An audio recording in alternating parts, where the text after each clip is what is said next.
سورۃ المومنون سے یہ پارہ شروع ہوتا ہے۔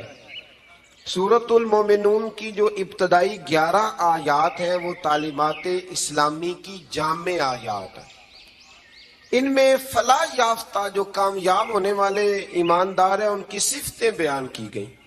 فرمایا گیا کہ وہ نمازوں میں خشوع خضوع کرتے ہیں، ہر قسم کی بےہودہ باتوں سے لا تعلقی، زکوٰۃ کی ادائیگی، اپنی پاک دامنی کی حفاظت، امانت اور عہد کی پاسداری اور نمازوں کی پابندی۔ آخر میں فرمایا گیا کہ ان صفات کے جو حامل اہل ایمان ہیں وہ ہمیشہ جنت میں رہیں گے۔ آیت نمبر 13 سے انسانی تخلیق کے مدارج کو بیان کیا گیا۔ پہلے نطفہ، پھر اس کے بعد جمع ہوا خون، پھر گوشت کا لوتھڑا، پھر گوشت اور ہڈیوں پر مشتمل جسم کی تشکیل۔ اس کے بعد فرمایا یہی خالق و مالک موت کے بعد آخرت میں دوبارہ زندہ کر دے گا۔ جو ماں کے پیٹ میں صورتیں بناتا ہے نا، قبر سے بھی دوبارہ زندہ کر لے گا۔ پھر آیت نمبر 27 سے ایک بار پھر حضرت نوح علیہ السلام کے کشتی بنانے کا ذکر ہے۔ آیت نمبر 33 سے بیان ہوا کہ ہود کی قوم کے کفار، منکرین آخرت اور خوشحال لوگوں نے نبی پر طنز کرتے ہوئے کہا کہ یہ تو ہم جیسے بشر ہیں۔ اللہ تعالیٰ نے پھر ان کی ہلاکت کا بیان فرمایا، اور پھر اللہ تعالیٰ نے حضرت موسیٰ اور ہارون کی بعثت کا بھی ذکر کیا، اور قوم موسیٰ کی سرکشی جو پچھلے پاروں میں گزر گئی اس کا بھی یہاں اللہ نے دوبارہ ذکر فرمایا۔ آیت نمبر 52 سے دین اسلام کے ایک ہی دین ہونے، فرقہ بازوں کا اسلام کی وحدت کو پارا پارا کرنے، اور ان کے جو امیر لوگ ہیں ان کے خوش فہمی میں مبتلا ہونے کا بیان بھی فرمایا گیا۔ آیت نمبر 56 سے فرمایا کہ وہ اہل ایمان جن کے دلوں میں خشیت الہی ہے، جو شرک نہیں کرتے، جو اللہ کی راہ میں عاجزی کے ساتھ خرچ کرتے، اور جنہیں قیامت پر ایمان ہے، وہی لوگ نیکیوں میں جلدی کرتے ہیں اور سبقت کرتے ہیں۔ آیت نمبر 64 میں کفار کی پکڑ اور اس پر ان کے چلانے کا بیان ہے۔ اس کا سبب یہ ہے کہ یہ اللہ تعالیٰ کی آیات سے روح گردانی کرتے، تکبر اختیار کر کے قرآن کو افسانہ کہہ کے بکواس کرتے تھے۔ آیت نمبر 78 سے اللہ تعالیٰ کی نعمتوں کا ذکر ہے کہ اس نے انسان کو سننے کے لیے کان، دیکھنے کے لیے آنکھیں، سمجھنے کے لیے دل عطا کیا۔ گردش لیل و نہار، زندگی اور موت اسی کے قبضہ و قدرت میں۔ آیت نمبر 85 سے اللہ تعالیٰ نے استفہامی انداز میں بیان کیا کہ اگر ان منکرین آخرت سے پوچھا جائے کہ زمین اور ان کے خزانوں کا مالک کون ہے، 7 آسمانوں عرش عظیم کا مالک اللہ، ہر چیز کی بادشاہت کس کے قبضے میں ہے؟ اللہ کے، جس کے مقابل کوئی نہیں، وہ کون ہے؟ اللہ۔ تو ہر سوال کے جواب میں کہیں گے اللہ۔ تو پھر آپ ان سے پوچھئے کہ کیا تم سحر زدہ ہو، تم پر جادو ہو گیا؟ پھر اس مالک و ملک پر ایمان کیوں نہیں لاتے؟ اس کے احکام کو تسلیم کیوں نہیں کرتے؟ آیت نمبر 91 سے بیان ہوا کہ اللہ کی کوئی اولاد نہیں، اس کے سوا کوئی عبادت کا مستحق نہیں ہے۔ اگر ایسا ہوتا کہ ایک سے زیادہ خدا ہوتے تو ہر ایک اپنے لشکروں کو لے کر دوسرے پر غلبہ پانے کی کوشش کرتا۔ حالانکہ اللہ وحدہ لا شریک کے اقتدار کو چیلنج کرنے والا کوئی نہیں۔ اللہ اکبر۔ سورت کے آخر میں بیان فرمایا کہ انسان کو بے مقصد پیدا نہیں کیا اور اللہ کی بارگاہ میں آخری جواب دہی کے لیے لوٹ کر جانا ہے۔ آیت نمبر 96 میں برائی کو اچھائی سے دفع کرنے کا بیان۔ اس کے بعد اپنے حبیب مکرم صلی اللہ علیہ وسلم کے ذریعے اللہ تعالیٰ کے بندوں کو ہر قسم کے شیطان کے شر سے پناہ دینے کا طریقہ تعلیم فرمایا۔ آیت نمبر 99 سے کفار کی موت کے وقت کی ندامت اور ان کے دنیا میں واپس جا کر نیک عمل کرنے جیسی ناممکنہ باتوں کی تمنا کرنے کا بیان بھی ہے۔ آیت نمبر 101 سے قیامت کے دن تمام رشتوں کے ختم ہونے اور اعمال کے سبب نجات ہونے کا ذکر ہے۔ آیت نمبر 106 سے اللہ تعالیٰ کی ایجاد کو جھٹلانے والوں کی گفتگو کہ ہماری بدبختی نے ہم کو گمراہ کیا، اور اگر ایک بار ہم نکل گئے تو دوبارہ لوٹ کر نافرمانی نہ کرنے کا بیان ہے۔ اللہ تعالیٰ فرمائے گا پھٹکارے ہوئے پڑے رہو، اس میں اور میرے ساتھ بات نہ کرو، تم دنیا میں مومن بندوں کا مذاق اڑاتے تھے اور وہ یہ دعا پڑھتے تھے۔ کافر مذاق اڑاتے تھے اور مومن کہتے ربنا آمنا، اے اللہ ہم تجھ پر ایمان لائے، فاغفر لنا ذنوبنا، ہمارے گناہوں کو بخش دے، ورحمنا، اور ہم پر رحم فرما، وانت خیر الراحمین، تو سب سے بڑھ کر رحم کرنے والا ہے۔ ان کو ان کے صبر کا بدلہ کامیابی کی صورت میں ملا۔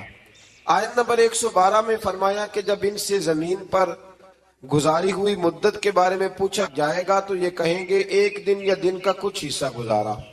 آخری آیت میں امت محمدیہ صلی اللہ علیہ وسلم کو استغفار کرنے اور رحم کی دعا مانگنے کا حکم ہے، جو کہ یہ آیت ہے رب اغفر وارحم وانت خیر الراحمین۔ فرمایا یہ دعا مانگا کرو، رب اغفر وارحم وانت خیر الراحمین۔ پھر اس سے آگے سورۃ نور شروع ہو جاتی ہے۔ سورہ نور میں اللہ تعالیٰ نے خانگی اور معاشرتی احکام کو بیان کیا ہے۔ ابتدائی آیات میں زنا کرنے والے غیر شادی شدہ مرد اور عورت کی سزا کو بیان کیا کہ ان کی سزا 100 کوڑے ہیں جو غیر شادی شدہ ہو، اور صاحبان اقتدار اہل ایمان کو کہا گیا کہ تمہیں اس سزا کے نفاذ میں ان پر رحم نہیں چاہیے۔ حکمرانوں کو حکم ہے جب کوڑے مارنے ہیں زانی کو تو پھر رحم، ہاں یہ بھی دین ہے، دین نافذ کرنا پڑتا ہے۔ اور ہمارے یہاں نا بڑی اب ویڈیو آتی ہیں کہ وہ جی بچے رو پڑے جی بکری ذبح ہونے لگی نا جب، تو میں نے کہا یہ قوم جہاد کرے گی، بکریوں کے ذبح ہونے پہ رو رہی ہے، اور وہ ویڈیو بنا رہا ہے ابا دیکھو میرے بچے کا بکرے سے کتنا پیار ہے۔ خدا کے بندے خیال کریں، جذبہ جہاد ہے، شوق ہے، جب دین نافذ کرنا ہے تو فرمایا پھر تم نے رحم والے جذبات نہیں رکھنے، اس کو یاد کر رکھیں۔ اور تمہاری ایک جماعت اس سزا کے نفاذ کے وقت موجود ہو۔ یہ تو ہے نا غیر شادی، اور شادی شدہ کی سزا کیا ہے؟ اس کو یعنی اتنے روڑے مارے جائیں گے کہ وہ ماری جائے گی۔ ابھی بھی یہ باز نہیں آیا، اللہ تعالیٰ سمجھنے کی توفیق دے۔ آیت نمبر 4 سے بیان کیا گیا کہ جو لوگ پاک دامن عورتوں پر زنا کی تہمت لگائیں پھر اس کے ثبوت میں 4 گواہ پیش نہ کر سکیں، سنو اللہ کا قرآن، ایسے ہی بیٹھ کے کہہ دیتے ہیں فلاں بی بی ایسی ہے تو فلاں بی بی ایسی ہے، شرم نہیں آتی؟ بہو بیٹیوں کے بارے میں معاذ اللہ لوگ باتیں کرتے ہیں۔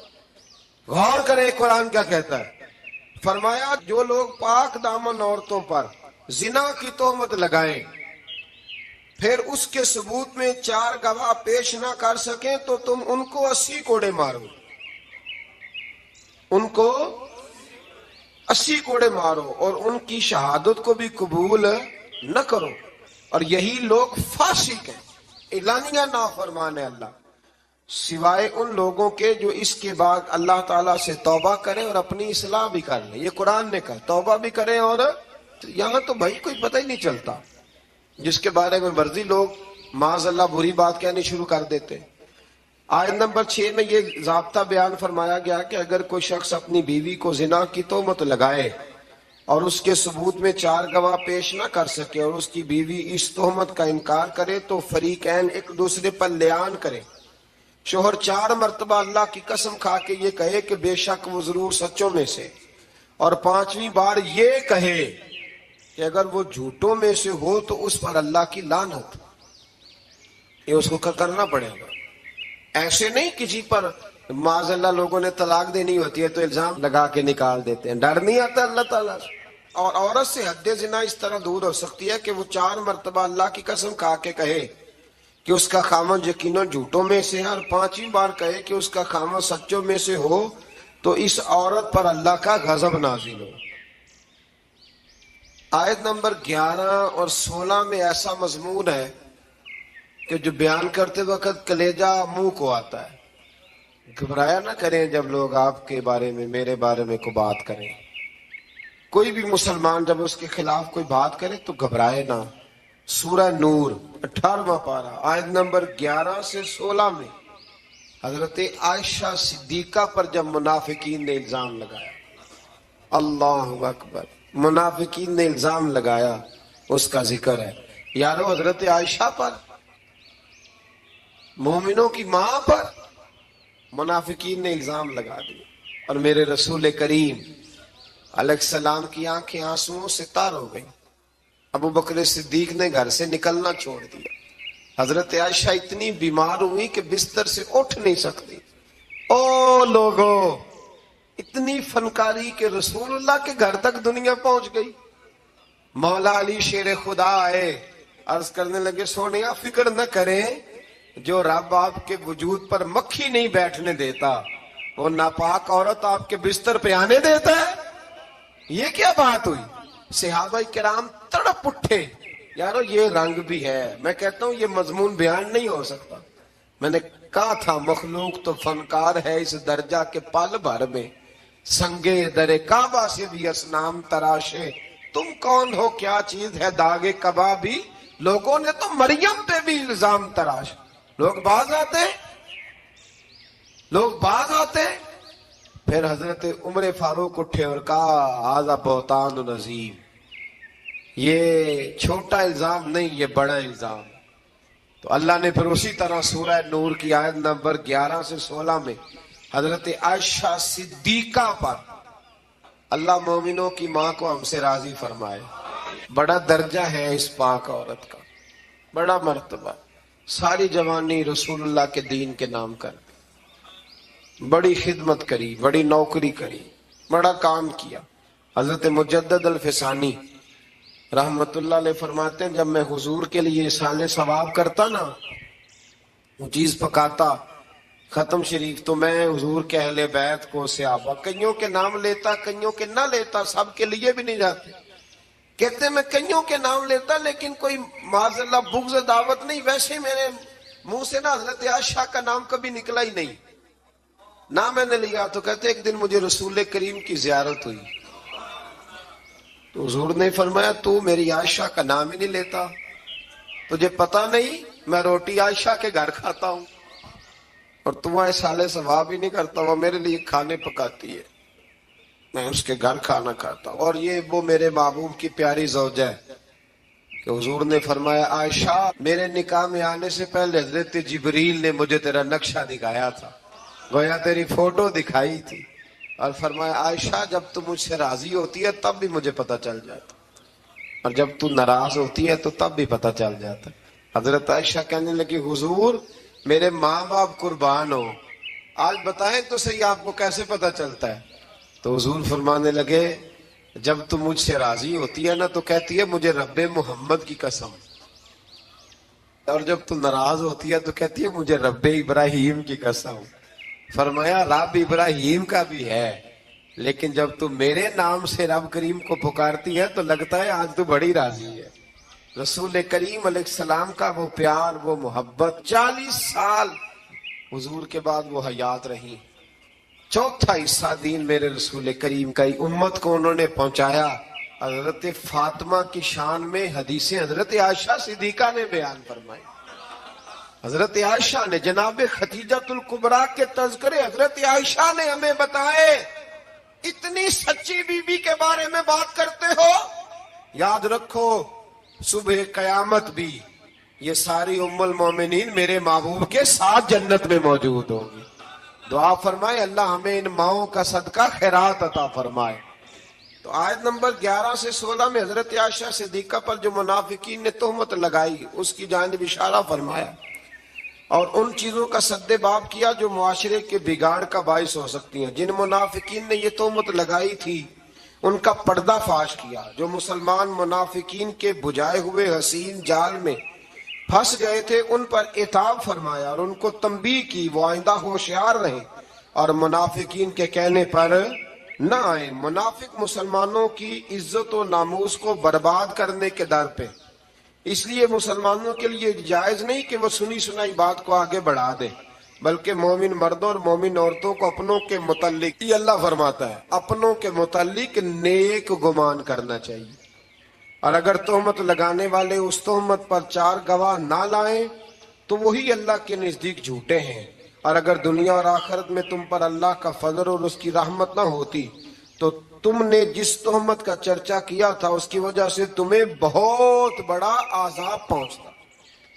تم نے اس کو سنتے ہی یہ کیوں نہ کہا کہ ایسی بات کرنا ہمارے لیے جائز نہیں؟ اے اللہ تو پاک ہے، اور یہ بہت ہی سنگین بہتان ہے، یہ بہت ہی، میں کہتا ہوں منافقین نے کیا تو ظلم، پر دیکھیں پھر اللہ نے حضرت عائشہ کی برات قرآن میں بیان فرما دی، اور سورہ نور اتری حضرت عائشہ کی برات کے لیے۔ نام بھی کیا ہے؟ سورہ نور۔ آیت نمبر 19 سے یہ فرمایا کہ جو لوگ یہ چاہتے ہیں کہ ایمان والوں میں بے حیائی کی بات پھیلے، ان کے لیے دنیا اور آخرت میں دردناک عذاب ہے۔ آیت نمبر 21 سے فرمایا کہ اے ایمان والو، شیطان کے قدم بقدم نہ چلو، کیونکہ جو شخص شیطان کے قدم بقدم چلے گا تو بے شک شیطان بے حیائی اور برائی کے کاموں پہ ابھارتا ہے۔ آیت نمبر 22 میں رشتہ داروں اور مسکینوں کی دل آزاری کے سبب ان پر خرچ کرنے سے ہاتھ نہ روکنے، معاف کرنے اور درگزر کرنے کا بیان ہے۔ یہ بھی سمجھنے والی آیت ہے۔ فرمایا کہ تم نے جب کسی پہ خرچ کرنا ہے تو اسے معاف بھی کرنا ہے اور درگزر بھی کرنا ہے۔ اگر عادتیں دیکھ کے خرچ کرو گے پھر تو کسی پہ بھی نہیں ہو سکتا، معاف کرو گے، درگزر کرو گے تو پھر ہی کسی کے ساتھ نیکی ہو سکتی ہے۔ آیت نمبر 23 سے پاک دامن بے خبر ایمان والی عورتوں پر بدکاری کی تہمت لگانے والوں کے لیے دنیا اور آخرت میں لعنت اور بہت بڑے عذاب کا بیان ہوا، جس دن ان کے خلاف ان کی زبانیں، ان کے ہاتھ، ان کے پاؤں گواہی دیں گے کہ وہ دنیا میں کیا کرتے رہے۔ اس دن اللہ تعالیٰ کے حق اور انصاف کے ساتھ ان کو پورا بدلہ دے گا۔ آپ ایک بات سمجھ رہے ہیں ان آیات میں، مرد پر الزام لگانے کی بات ہی کوئی نہیں ہو رہی۔ اس کا مطلب ہے دنیا میں زیادہ الزام زنا کا کس پہ لگتا ہے؟ اللہ تعالیٰ توفیق عطا فرمائے۔ ہے نا عجیب بات؟ وہ میرے پاس ایک صاحب آیا کرتے تھے تو انہوں نے پسند کی شادی کی ہوئی ہے۔ ایک دن مسئلہ پوچھنے آئے تو مسئلہ پوچھنے نہیں آئے، مجھے اطلاع دینے آئے، کہنے لگے کہ بہن کا قتل جائز ہے؟ میں نے کہا، اور بڑے سٹائل سے، خونخوار آنکھوں سے۔ میں نے کہا کیوں جی؟ کہنے لگے جی اگر وہ غلط ہو جائے تو مار نہیں دینی چاہیے۔ میں نے کہا کیا غلط ہوئی ہے، کیا اس نے کیا؟ کہنے لگے وہ کہتی ہے مرضی سے شادی کروں گی۔ تو میں نے کہا ٹھیک ہے، وہ اگر غلط جگہ پہ اصرار کر رہی ہے تو ٹھیک نہیں، لیکن آپ کے لیے قتل تو پھر بھی جائز نہ رہا۔ ہاں اگر کوئی بہت بڑی غلط بات کرے تو اس کی کچھ نہ کچھ سزا ہے، لیکن یہ جو انداز ہے، تو میں نے کہا وہ صاحب آپ نے بھی تو پسندگی کی ہے نا، لڑکے یہ کام کر لیں تو پھر ایسا بھی کبھی ہوا ہے کہ باپ کی غیرت چھا گئی کہ لڑکا میرا جو پسند کی شادی کر رہا ہے لڑکا قتل کر دوں؟ لڑکوں کو کیوں نہیں قتل کرنے نہیں چاہیے، لیکن میں مثال دے رہا ہوں، وہاں نہیں غیرت جاگتی؟ لڑکے کے پاس 15 عورتوں کے نمبر ہو تو وہ پاک کا پاک ہے، اور بچی پر شک بھی گزر جائے، شک بھی، وہ جی طلاق ہو گئی، ہمارے پاس کیس آتے ہیں نا، طلاق کیوں جی؟ اس کے موبائل پہ ایک میسج نکل آیا تھا کسی غیر کا، اس نے پوچھا تھا کیا حال ہے، تو میں نے کہا وہ ضروری ہے، کوئی تنگ کرنے کے لیے بھی تو ایسا کر سکتا ہے، لیکن 1 منٹ لگتا ہے۔ تھوڑا سا ڈرنا چاہیے اللہ تعالیٰ سے، تھوڑا خیال کرنا چاہیے۔ اس کا مطلب ہے زیادہ تہمت عورتوں پہ لگتی ہے۔ عورت کو اسلام نے بڑی عزت دی ہے، عورت کو اسلام نے بڑی عزت دی ہے، کبھی اسے بیٹی بنایا ہے، کبھی بہن بنایا ہے، کبھی اسے کہا یہ جب تیرے نکاح میں آئے گی تو تیرا ایمان مکمل کر دے گی۔ ایمان کے مکمل ہونے کا سبب ہے، اتنا بڑا درجہ ہے بی بی کا۔ اور پھر میرے رب کریم کے محبوب نے فرمایا کہ اللہ تعالیٰ نے نا جنت ہی ماں کے قدموں کے نیچے رکھ دی۔ تھوڑا خیال کریں، اکرام کریں، احترام کریں، اللہ توفیق عطا فرمائے۔ پھر آیت نمبر 30 سے مسلمان مردوں کو یہ حکم دیا کہ وہ اپنی نگاہیں نیچی رکھیں، اپنے شرمگاہوں کی حفاظت کریں۔ اسی طرح مسلمان خواتین کو حکم دیا کہ اپنی نگاہیں نیچی رکھیں اور اپنی عصمت کی خود حفاظت کریں، اپنی زیبائش کو، اپنے فیشن کو ظاہر نہ کریں۔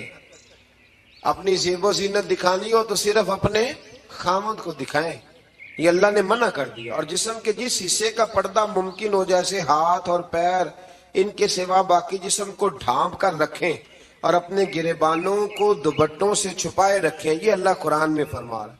اور اپنے خامد اور اپنے محارم یعنی جن سے نکاح نہیں ہو سکتا، جیسے بھائی ہے، بیٹا ہے، باپ ہے، اور اپنے نوکروں اور کم اور ناسمجھ بچوں کے سوا اپنے بناؤ سنگار کو کسی کے سامنے ظاہر نہ کرے، اور زمین پر زور سے پاؤں مار کے نہ چلے۔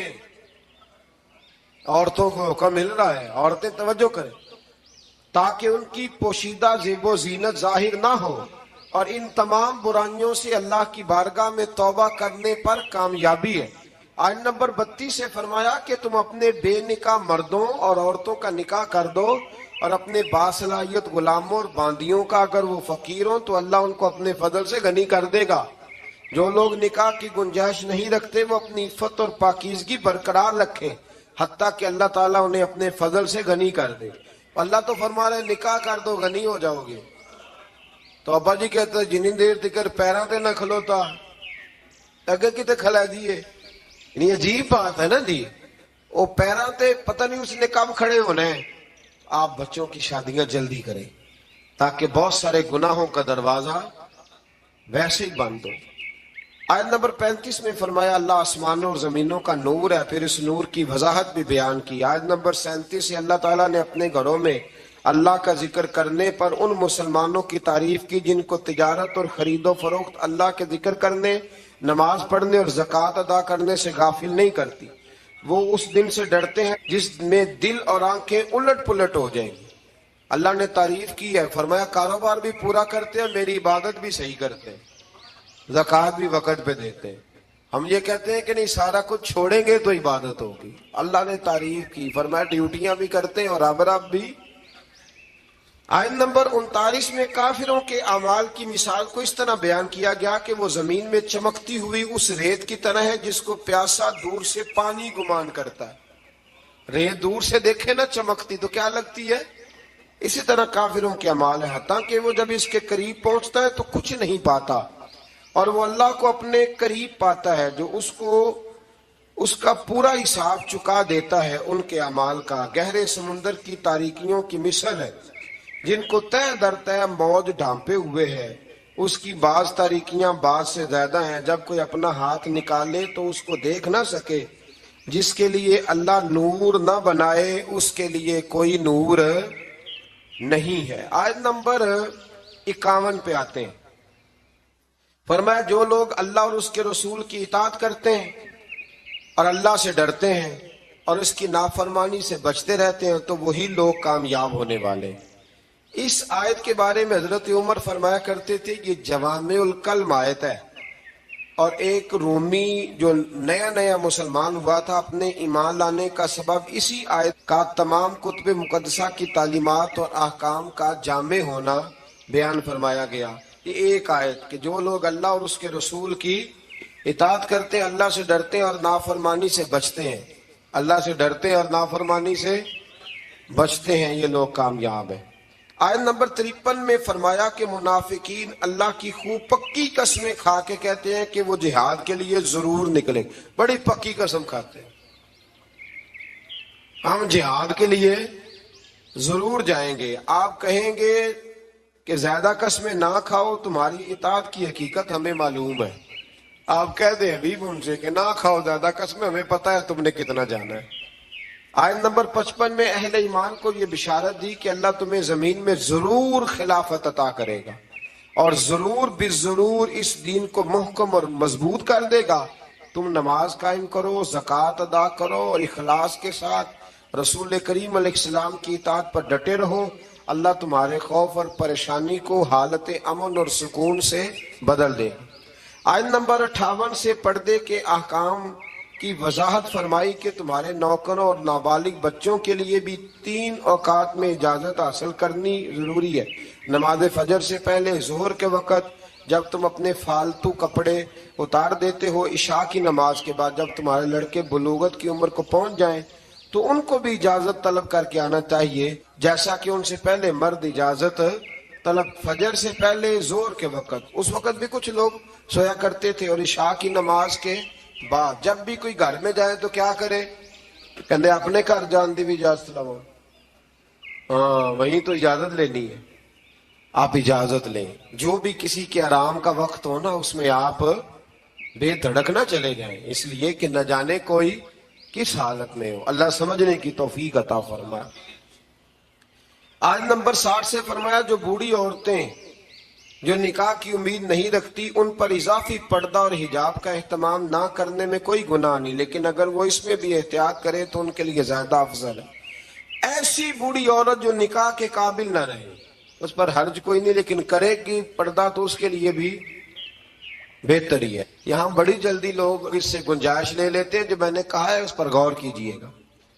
آج نمبر 61 میں معذور لوگوں اور دیگر مسلمانوں کو اپنے والدین، رشتہ داروں اور دوستوں کے گھر سے کچھ کھا پی لینے کی اجازت دی گئی ہے. اس کے بعد اکیلے اور مل کر کھانے کی اجازت ہے، اور گھر داخل ہوتے وقت گھر والوں کو سلام کرنے کا بیان ہے. پتر نہ سلام لوے تو وہ شامت آ جاندی تو نہیں پتا سلام لئیدا ہے. اگر ابا جی نہ لے تو چلے میں اگلی بات ہی نہیں کرتا، چونکہ مسئلہ نہ بن جائے کوئی. ابا جی کو بھی تو لینا چاہیے سلام کے نہیں. بچے کہتے ہیں ہمیں لیکچر ملتے ہیں اور ابا جی خود سلام نہیں لیتے. میرا خیال ہے اگر ابا جی سلام لیں گے تو پھر بچوں کو لیکچر دینے کی ضرورت ہے، وہ خود بخود سلام لے لیں گے. آیت نمبر 62 میں انتظامی آداب کا بیان فرمایا گیا. مومنین صرف وہی ہیں جو اللہ اور اس کے رسول صلی اللہ علیہ وسلم پر حقیقتاً ایمان رکھتے ہیں، اور جب وہ کسی مجتمع ہونے والی مہم میں رسول اللہ صلی اللہ علیہ وسلم کے ساتھ ہوتے ہیں تو ان کی اجازت کے بغیر کہیں نہیں جاتے. اے رسول صلی اللہ علیہ وسلم، جو لوگ آپ سے اپنے کام کے سلسلے میں اجازت طلب کرتے ہیں آپ ان میں سے جسے چاہے اجازت دیں اور ان کے لیے اللہ سے مغفرت طلب کریں. حضور چاہیں تو اجازت دیں اور چاہیں تو. آیت نمبر 63 میں بارگاہ رسالت کے آداب گفتگو اور انداز خطاب کا بیان ہے، اور نبی کریم علیہ السلام کی نافرمانی پر مرتب ہونے والے عذاب سے ڈرایا گیا کہ تم رسول اللہ صلی اللہ علیہ وسلم کے بلانے کو ایسا قرار نہ دو جس طرح تم آپس میں ایک دوسرے کو بلاتے ہو. اور جو لوگ رسول اللہ صلی اللہ علیہ وسلم کے حکم کی خلاف ورزی کرتے ہیں وہ اس سے ڈریں کہ انہیں کوئی مصیبت پہنچ جائے یا انہیں کوئی دردناک عذاب پہنچ جائے. بے شک اللہ ہی کی ملکیت ہے جو کچھ آسمانوں میں ہے اور جو کچھ زمینوں میں ہے. اللہ کو تمہارے حال کا خوب علم ہے. جس دن وہ اللہ کی طرف لوٹائے جائیں گے تو ان کے کیے ہوئے سب کاموں کی خبر دے گا، اور اللہ ہر چیز کو جاننے والا ہے.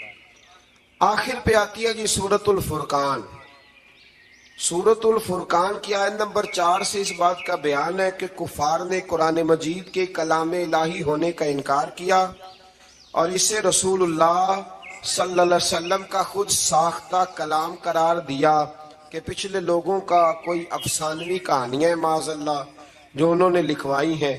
کفار مکہ کے اس اعتراض کا بھی ذکر ہے کہ یہ رسول کھانا کھاتے ہیں، بازاروں میں چلتے ہیں، ان کی تائید کے لیے کوئی فرشتہ کیوں نہ اتارا گیا، انہیں کوئی خزانہ اور باغات کیوں نہ عطا کیے گئے، اور انہوں نے اللہ اور اس کے رسول صلی اللہ علیہ وسلم کو سحر زدہ بھی کہا معاذ اللہ، اور قیامت کے دن کو بھی جھٹلایا. اللہ تعالیٰ ان کی ان بے تکی باتوں کا رد فرمایا کہ قرآن کو اللہ کا کلام کہا. یہ کہ پہلے رسول بشری تقاضوں کے تحت کھانا بھی کھاتے تھے، اپنی ضرورت کے لیے بازار بھی جاتے تھے،